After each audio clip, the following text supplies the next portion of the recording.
Morning. This is a very special morning for me. We're beginning a 6-week series on the world religions, and I started with Hinduism because it is most familiar to me. It's most beloved to my heart. It really has been so much of my life, the yogic path. And, to really even scratch the surface, to try to talk about Hinduism, I was telling Ocean last night, it's like trying to put the sky in a bottle, okay? In 25 minutes, I'm going to, talk about this beautiful spiritual tradition that really would take months and months, really giving a talk every Sunday.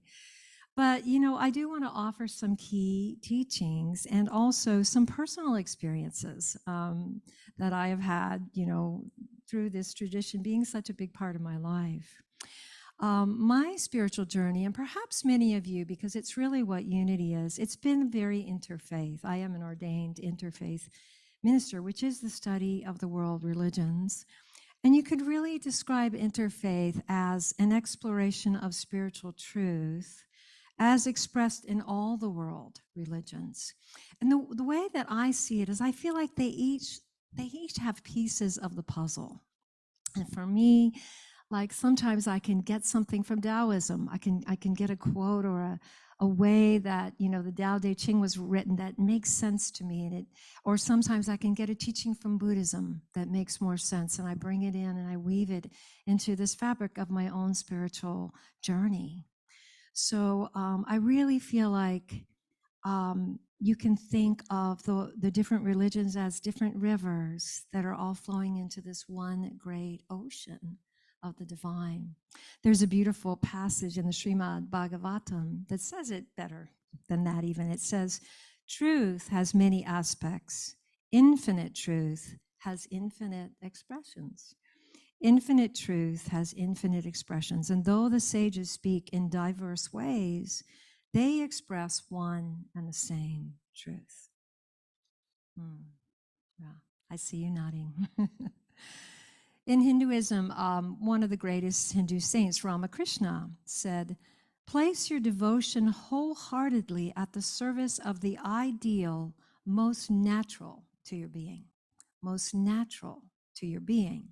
But know with unwavering certainty that all spiritual ideals are expressions of the same supreme presence.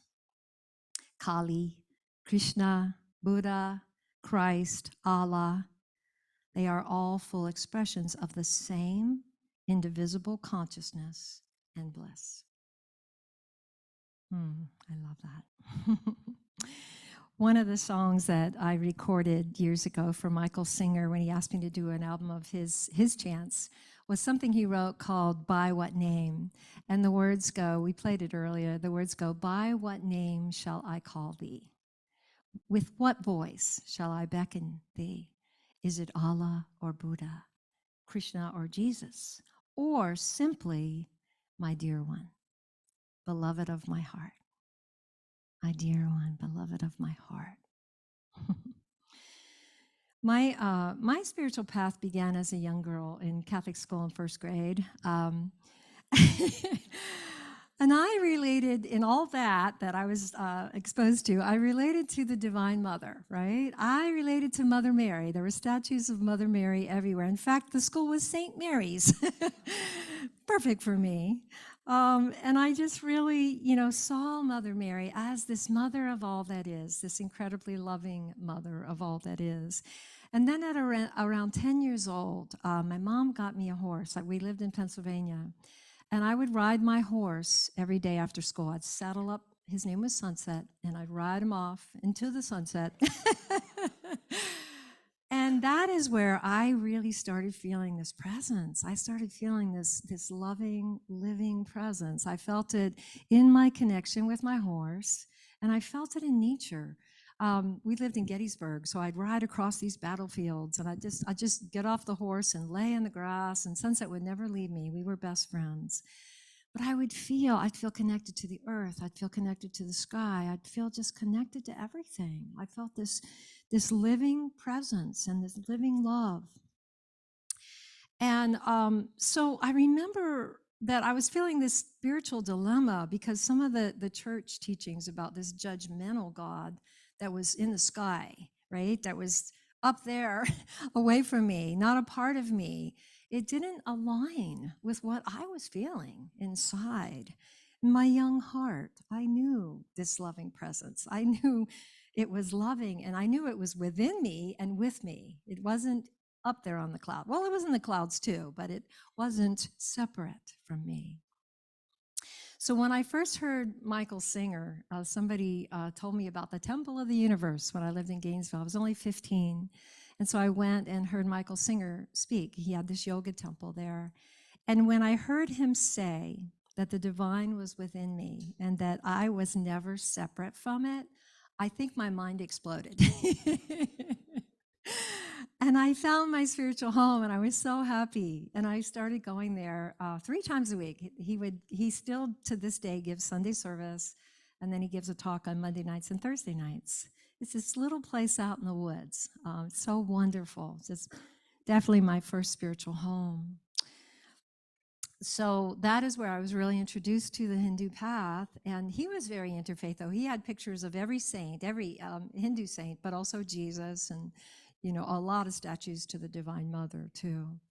So I was introduced there to 2 of Hinduism's most beloved scriptures, which are the Bhagavad Gita, Srimad Bhagavatam as well, and Upanishads, the Upanishads. And for me, of all the scriptures I've studied of every religion, the Upanishads are my favorite. They are the most dear to my heart because they just speak to me. They resonate with me, and I can just go there when I read a scripture from the Upanishads. They have been called the majestic Himalayas of the soul. And they explore the universal self. They explore death and rebirth and deathlessness. They explore how we experience spiritual liberation. So let me share a passage from probably my favorite Upanishad is the Katha Upanishad, because it's a teaching on death and deathlessness, actually, how we are deathless.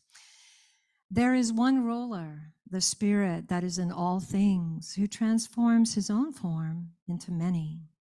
Only the wise who see him in their souls attain the joy eternal. He is the eternal among things that pass away. He is the pure consciousness of conscious beings, the one who fulfills the prayers of the many. Only the wise who see him in their souls attain the peace eternal. And so to see, to feel, to know this eternal being in our souls, this omnipotent force that fulfills our prayers, this source of all love and all joy, this is what Hinduism describes as the reason for living, right? This is what it's all about, to know God within. So in my spiritual journey, it led me later on to a really profound spiritual awakening at Brighton Bush. I was an artist in resident there for a couple of years, and that was an incredibly powerful place for awakening. Brighton Bush. Incredible. And then I met Mother Mira in 92, went to Germany for a series of visits with her. And then I met Amma, the hugging saint, in 1993. And Amma's full name is Mata Amritanandamayi. How many people have met Amma or had her hug? Oh, look how many. Wow, that's so fantastic. Mata Amritanandamayi, it means mother of immortal bliss. And she is that. She is that. She is regarded in India as one of the greatest saints of all time. She's even on the stamps. She'll be on the money pretty soon, maybe. I don't know. But she is regarded as well as one of the most important spiritual leaders in the world today by the United Nations and also the World Parliament of World Religions. So you can learn more about her at amma.org. She's quite something. But she has nonprofit organizations everywhere, I think in like 48 countries. And she's such an astounding force for good. And she's hugged over 40 million people. I was trying to imagine I can't even wrap my mind around that, because I was trying to think of how many people I might have hugged in my whole life. And I was thinking, I have hugged a lot of people. I mean, I used to sing at these big, spiritual centers and hug at least 100 people after service or something, but that couldn't possibly add up to maybe more than 10,000. So then I was trying to think, what would it be to hug 1,000,000 people? And 40 million people. I mean, it's just you kind of it's hard to even imagine that. But I have seen her personally hug 25,000 people in a 24-hour period in India. It's fast. She's got good helpers, right? Keep them moving. But it was 30 years ago that I had my first darshan with Amma, and it was an incredibly powerful experience for me. It was really life-changing. It was funny because I went to see her the year before. I went to see her in what was it, 93, and I didn't feel to go up, but it was the next year I went up for darshan. And as I was getting closer and closer, I just was getting drawn up into all this bliss. And it was getting harder and harder to move my body forward in the line. We used to slide along the floor in those days. And when I finally received her hug, I just went into this ecstatic state, and I was just drawn up. I was filled with so much Shakti. I felt so much spiritual energy that I just plopped down beside her chair, and I was just gone. I couldn't move. I was really in a samadhi state. And she told her swamis to just let me sit there. Here I am, right in the way, if you've ever been to her programs. And she told them not to bother me. And I had just silence and bliss and tears streaming down my face. And I was only aware of one thing as far as physical, and that was that my hand felt like I was holding an electric power line. And I had no idea why. And it wasn't until 2 hours later, when I could finally open my eyes and open my hand, there was a Hershey's Kiss. And I got what it means to receive Shaktipat, right? I'd heard about that, but boy, I had never had it like that. And so I decided, okay, this is my teacher. And so I started spending, I spent the next 20 years basically with her, touring with her, traveling around India, traveling around the US with her. And I think that, partly that experience was because a couple years earlier I'd had a really deep spiritual awakening. So, and I was really attuned to the Divine Mother. So, yeah, it was really life-changing to meet her. In Hinduism and in the Indian culture, the guru is really integral to spiritual life. And I think that we find teachers when we need them, when we're ready for them. I feel so lucky to have met Michael Singer at 15, who really set me on my path, and then Amma at 33.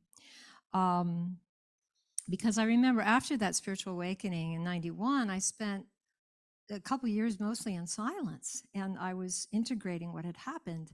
But I was praying for a teacher that could help me stabilize in these higher states of consciousness I was experiencing. I just want to say a word that in the West, we often feel there is definitely an aversion to the guru, the whole guru thing. And I remember reading Ram Dass's book when he met his guru, Neem Karoli Baba. His friend invited him, and he said he wasn't looking for a guru. In fact, he felt an aversion to the whole scene. And so he goes to see this guru. He describes him as this old man in a blanket, right? And his friend is lying down prostrate, touching Baba's feet, and he's like, got his arms crossed, and he's going, I am not touching his feet, right? And he laughs because he says by the next morning, it's all he wanted to do. Because in Baba's presence, he felt more love than he'd ever felt, right? He just felt like his consciousness was exploded and opened up. And so I would just encourage that we need to use wise discernment with spiritual teachers, right? And we need to watch them and see that they're ethical and see that they can truly help us. Discernment is really important. It's another principle in Hinduism that they focus a lot on. It hasn't helped that, certain teachers that aren't enlightened have abused that power, right, between teacher and student. But the way that I think of it is this. When I was growing up learning piano, We moved, I had a piano teacher in Pennsylvania, and then we moved to Florida. And my mom felt like I had talent. She wanted me to find the best piano teacher she could. So she takes me to the University of Florida at 13 years old and has me audition for the senior professor of music. And fortunately, he said yes, and he allowed me to be his student. And I learned so much from him. And he really was the best teacher around, you know. So I think in the same way, if we want to progress spiritually, right, why not access the most enlightened spiritual masters that we can find, right? And sometimes they're not living, right? So we have their books, we have their videos, we have their audios. Yeah, and of course, by all means, use discernment regarding their level of consciousness and ethical behavior. There's another point, though, that Ram Dass makes about how we have sought gurus, sought meaning truth, meaning existence, meaning real. And he describes Satgurus as someone who's gone beyond, who is in that nirvikalpa samadhi state. Nirvikalpa means not wavering and sustained and steady in supreme consciousness. So he says, though, there's also what's called upa gurus. I actually had never heard of this. Upa? Does that sound familiar? Or is it upa? Appa? Well, anyway, upa gurus. And that is anybody or anything along the way that points to the path that helps you along a little. And that could be therapists, it could be friends, it could even be so-called enemies, because they wake you up to a place you're not, and they help you to get free of that place, right? So as we grow, Don Juan calls those petty tyrants in our lives, right? So as we grow, you know, we start to honor everyone we meet and all of our life experience as teachers. Part of what drew me to Amma, though, was the devotional chanting that we do with her. You know, our singing guru was just so attractive to me. She sings an hour and a half every day. And to this day, she leads an hour and a half of chanting. And when you watch her sing to God, you know, she is just so 100%, you know, tears streaming down her face. She's actually really, I feel like, showing us how to love God right into union with God, right? That bhakti path, that love for God takes you right into union because we become what we love, right? In Hinduism, there's three paths, three spiritual paths that they do place emphasis on. And one of them is the path of devotion or bhakti or bhakta. And that is really all about cultivating love for God or love for life or love for the divine. There's also the path of karma yoga. I might be preaching to the choir here, but karma yoga is focused on serving others as a path to awakening and selfless serving. And then the third path is jnana yoga, which is a path of knowledge or self-inquiry or wisdom. And I personally feel that they all go together beautifully. I think that it's important to explore all of those things. When I was touring with Amma, one of my karma yoga assignments was to sing for the large crowds. Once I sang for her one time, then she assigned me, okay, every day you sing, which was an incredible blessing. So, you know, to sing in that atmosphere, oh my goodness, it was just couldn't have been a more powerful spiritual practice. And so if you listen to some of my early albums, they're full of all these songs to the mother, you know. But it's really similar. I like to compare religions, and it's so similar to Christianity and the first commandment. Love the Lord thy God with all thy heart and all thy mind and all thy soul. That's exactly the same thing as the bhakti path. You know, that's what it's all about. There's a famous bhakti named Mirabai from, yes, what century was that? Does anybody remember? 14th century. It was quite a ways back. But I want to read one of her devotional poems. It's just so beautiful. And you can feel the bhakti, the love for the divine. She wrote, "You are my life. You are the life of my life, O Krishna, the heart of my heart. There is none in all the three worlds whom I call my own but you. You are the peace of my mind. You are the joy of my heart. You are my beauty and my wealth. You are my wisdom and my strength. I call you my home, my friend, my kin. My present and future are in your hands. My scriptures and commands come from you. Supreme teacher, fountain of wisdom, you are the path and the goal, tender mother and stern father too. You are the creator and protector and the pilot who takes me across the stormy ocean of life. You can feel that. Yes. So the path of karma yoga or selfless service, that's where we're offering whatever we're doing, whatever actions we're taking to God, and we're not attached to the fruit of the actions. The Bhagavad Gita talks a lot about karma yoga. Krishna says, perform every action with your heart fixed on the Supreme Lord. See, if you do that, you can't really do any wrong actions, right? It'd be kind of hard to offer that to the Supreme Lord, right? So perform every action with your heart fixed on the Supreme Lord. Renounce attachment to the fruits. Be even-tempered in success and failure. For this evenness of temper is what is meant by yoga.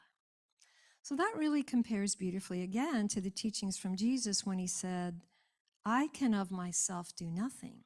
It is the Father that dwells in me who does the works.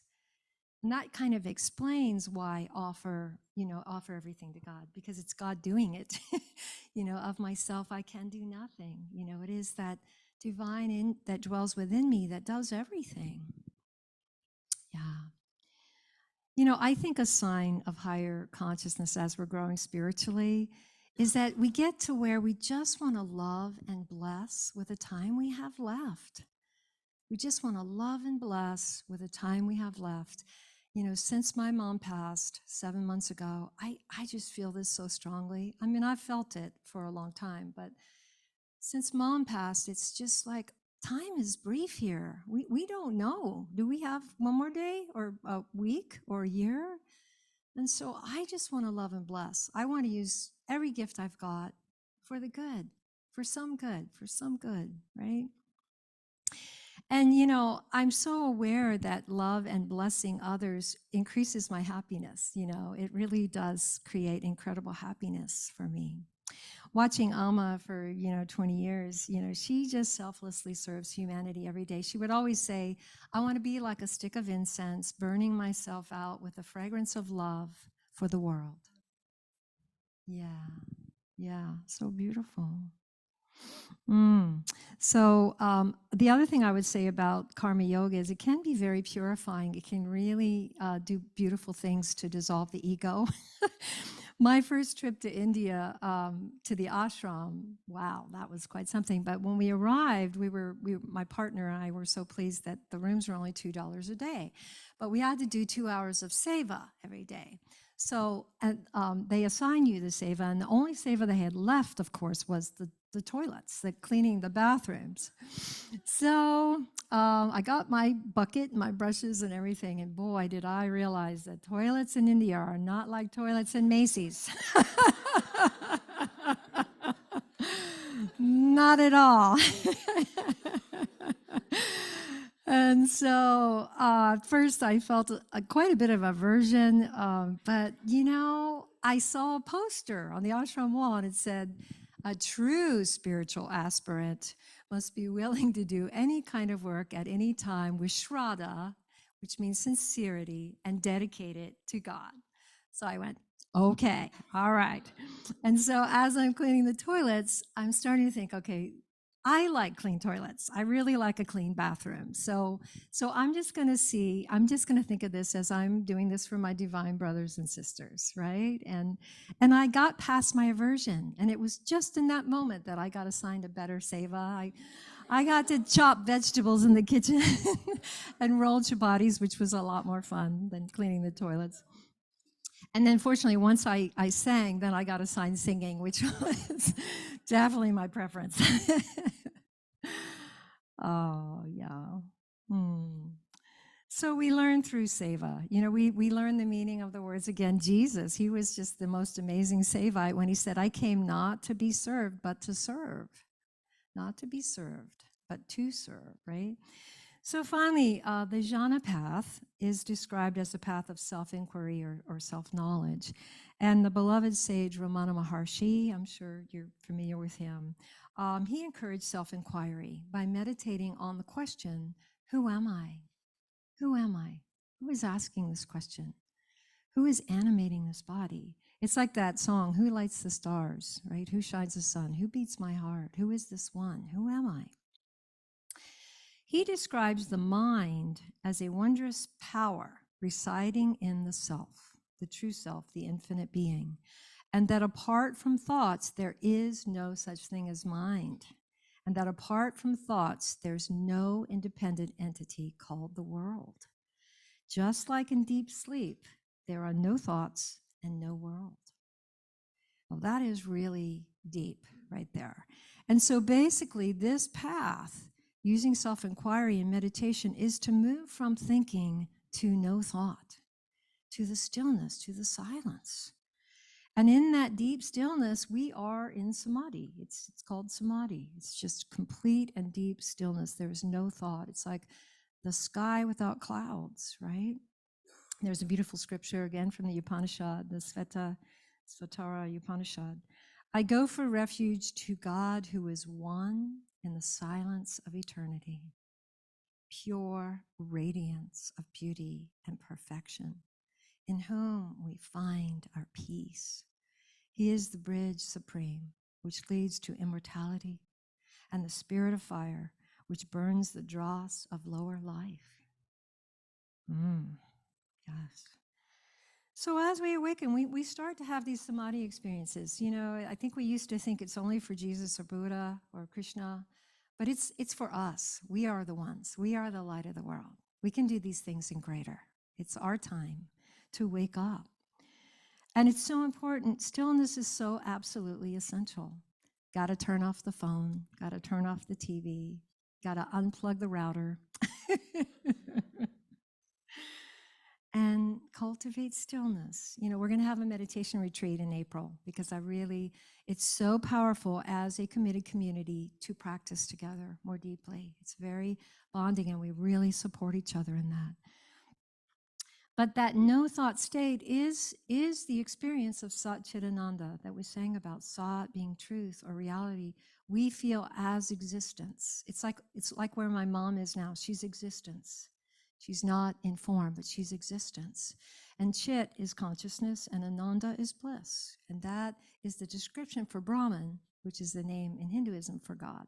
So I find fascinating today that quantum scientists are saying the same thing that Ramana Maharshi is saying, that without our perceiving and thinking mind, there is no world.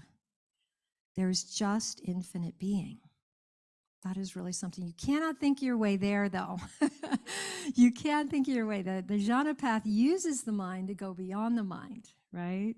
And it's basically the goal of all meditation, right? We train our mind to one pointedness, okay? We concentrate on the breath. We concentrate on the candle. We concentrate on the mantra.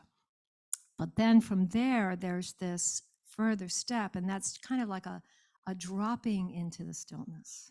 It cannot be forced, but it can happen if our intention is really, really strong and pure, right? So in closing, there's so much more to say about Hinduism. I feel I'm so happy this morning to be sharing this because it's been such a blessing to me in my life, this particular path. It's so rich. I just really invite you to explore more on your own. And probably you're all a bunch of, sadhus here that are going, oh, I know that, But I hope there's been something that's been inspiring, and the personal stories are inspiring, and the basic teachings. And I'd love to hear more about your spiritual journey. So and we're going to have a membership orientation where we're going to open it up to hear about your journey. So I'd like to close with the prayer that Heather actually started us with. It's a prayer from the Upanishad, and I'll sing it first, and then I'll share the English words. Om Asatoma Satgamaya Tamasoma Jyotirgamaya Mrityorma amritam gamaya. Om Shanti, Shanti, Shanti. Om Shri Gurubhyo Namaha Hari Om. Lead us from untruth to truth, from darkness to light, and from death to immortality. Om, peace, peace, peace. Thank you all. Namaste.